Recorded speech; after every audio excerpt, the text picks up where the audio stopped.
Not for 25 years have Cuba's communist rulers faced protests on this scale.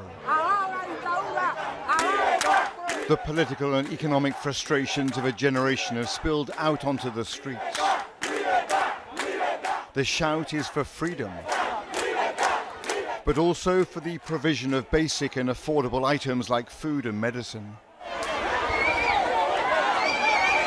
Security agents in plain clothes have been filmed trying to disrupt the demonstrations, leading away suspected organizers. All such anti-government rallies are illegal in a country still run in its post-Castro era by communist leaders. The current president, Miguel Díaz-Canel, went onto the streets himself to argue with protesters.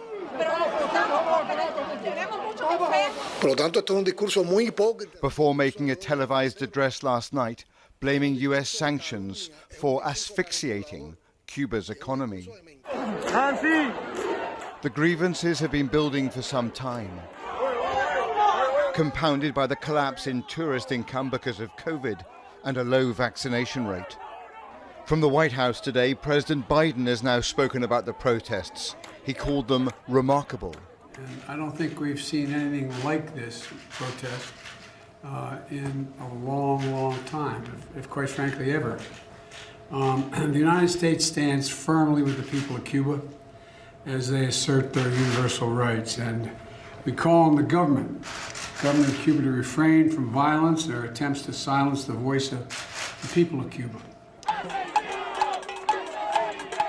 Thousands of Cuban exiles in Miami have held their own protest in solidarity, demanding freedom for their families back home.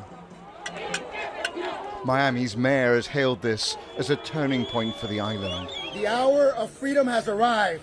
La hora de libertad ha llegado. It's important that we recognize what is happening in Cuba right now at this very moment. A spontaneous uprising that has never happened in the last 60 years has happened in more than a dozen cities across Cuba. The Cuban government now faces a critical decision, whether to seek to suppress the protesters by force or to meet their demands,